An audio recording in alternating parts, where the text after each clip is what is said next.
Hi, ooh, bad light here. Hi, I'm Deb Flashenberg, and I'm the founder and director of the Prenatal Yoga Center, and we're going to talk about your pelvic floor.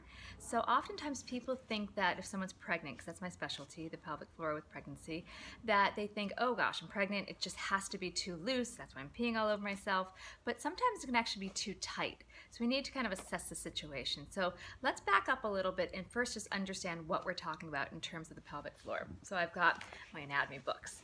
This is the Netter book. So let me see if I can get this so you can see. So basically at the bottom of your pelvic floor, this is looking downward, you've got the tailbone and the pubic bone. So here's the tailbone, here's the pubic bone. And then the two sit bones are called ischial tuberosities. And between the 4 points, it makes a diamond shape. And that is basically the base of the pelvic floor. So then we're looking at also, it's called the pelvic diaphragm. If you can think of the pelvic diaphragm like a big hammock. You can see in this picture, it's like a big hammock or like a big bowl. Those are the muscles that we're basically trying to focus on.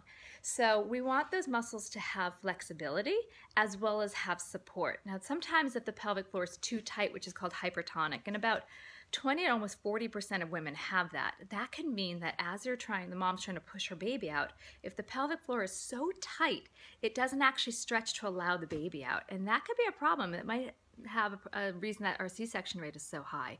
You know, some people chronically walk around with their shoulders engaged or their abdominals engaged. That can happen as well with the pelvic floor. It can be so tight that it doesn't have any kind of breathability, some give and stretch.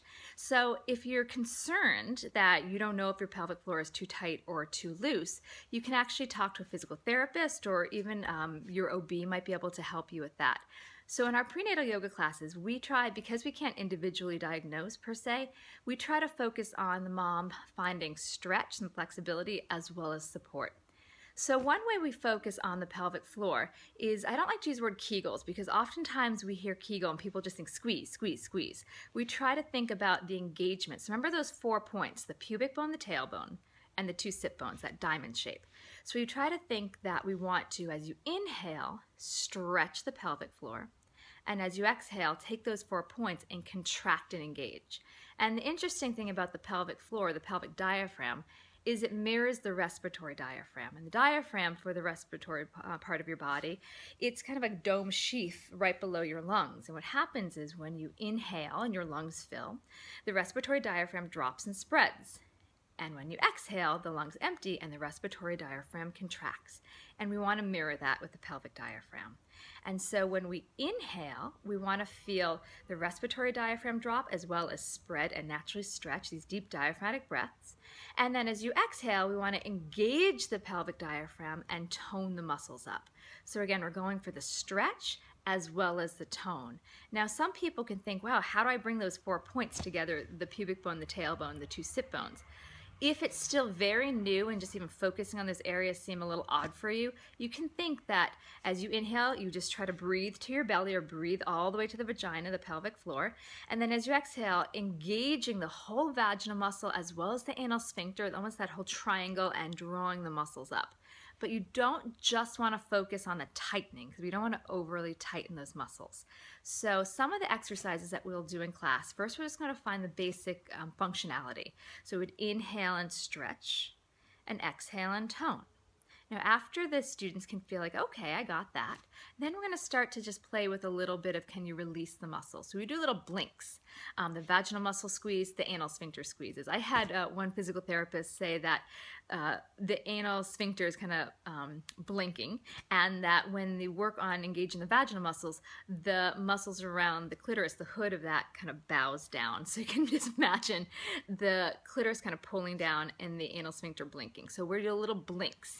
And that's going to tell you if you can have those quick releases. So we do some of those in class. We usually do about one set of 8 counts, and the pace is usually 1, 2, 3, 4, 5, 6, 7, 8. And that whole time the muscle's just blinking, blinking, blinking.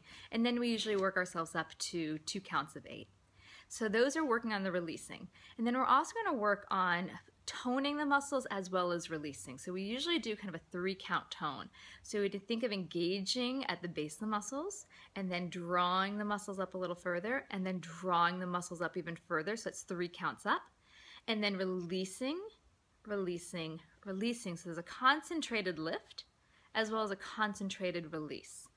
So that's one way. Now we also notice that sometimes the moms have a really hard time releasing the pelvic floor. So if that's the case, or even accessing those muscles, especially the bigger she gets, the more weight's on the pelvic floor, the harder it is to find those muscles. So if that's the case, we often have the mom lying in side lying with the top leg supported, or even in child's pose. Either of those are a great way. Now for our postpartum moms, we have them on their back with their hips lifted, so we take the weight off of the pelvic floor. We take all those pelvic organs off the weight of the pelvic floor. So those are just a few ways that we want to do it. Again, we want to feel the deep diaphragmatic breath to stretch the pelvic floor. And the exhale is the work, the tone and engage, so that we feel the balance, support, as well as flexibility. So I hope this gives you some idea of what we want for a healthy pelvic floor, and I hope this helps you practice on your own. Again, if you're concerned that you don't know if the pelvic floor is too strong or too loose and it's a real issue for you, I do recommend finding a specialist who's a physical therapist that can check that out. So happy birthing and happy healthy pelvic floors. Have a great day. Namaste.